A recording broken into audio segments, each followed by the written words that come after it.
Hook. The week before the biggest race of your season is the most dangerous week in your training calendar. Not because of injury risk, because of bad decisions. Every year, athletes either train through championship week and show up flat and heavy-legged, or they go so easy they feel like they've never sprinted before. Both are avoidable. The taper is a skill, and most sprinters were never taught it. Here's how to peak. Section: What tapering actually does physiologically. Taper is not rest. Taper is strategic fatigue reduction while maintaining neuromuscular readiness. During heavy training phases, you accumulate two things: fitness adaptations and fatigue. The fitness gains are locked in. The fatigue is temporary. Tapering is the process of letting fatigue drain away while the fitness underneath stays in place. Studies on sprinters consistently show that a well-executed taper produces improvements of 3 to 5% in performance. At a 10.5-second 100 meters, 3% is 0.3 seconds. That's the difference between making a final and being an alternate. The key variable is getting the length right. Too short and fatigue doesn't fully dissipate. Too long and you lose neuromuscular sharpness. For most collegiate sprinters, the window is 10 to 14 days. Section: 2-week taper structure. Week 1, 14 to 8 days out. Volume drops by 40 to 50%. Intensity stays the same or increases slightly. This is the most important rule of tapering. Do not reduce intensity when you reduce volume. If you train at reduced volume and reduced intensity, you lose both fatigue and sharpness. Practical week 1. Speed work 2 days. Tempo 1 day. Weight room 2 days at reduced volume but same loading. Total sprint volume drops from roughly 800 meters per week to 400 to 500. Fewer reps, same quality per rep. Weight room in week 1. Drop sets by 30%. Keep the load the same. 2 sets of heavy trap bar deadlifts instead of 4. You're telling your body the adaptation still matters, you're just removing excess fatigue accumulation.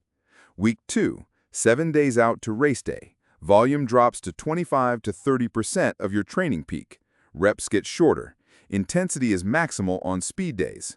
Monday of race week, 4 to 6 reps of 30 meters at full effort, just enough to prime the CNS. Tuesday, light tempo, mobility, relaxation. Wednesday, 3 to 4 build-up runs at 95 to 100% over 60 meters. You should feel fast. Thursday, complete rest or pool recovery. Friday, light strides, race day visualization. Saturday, race. Section: What to keep, what to cut. Keep speed-specific work, heavy lifts at low volume, and your exact warm-up protocol. Do not change your warm-up race week. Keep your sleep schedule. Don't suddenly shift your bedtime by 2 hours on Wednesday.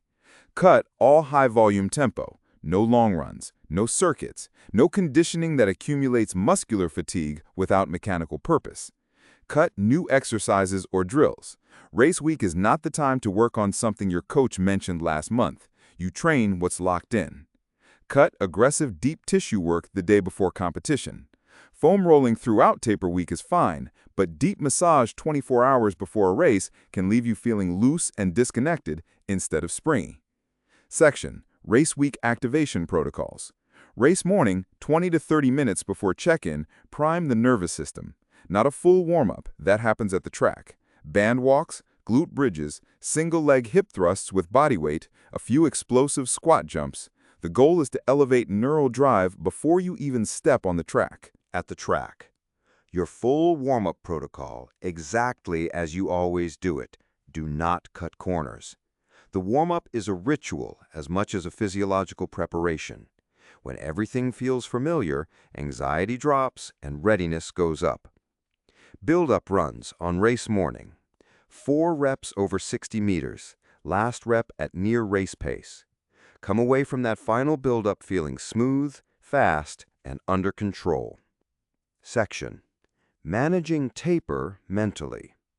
As fatigue drains away, athletes often feel restless or convinced they're undertrained. This is taper madness. It's normal. The solution?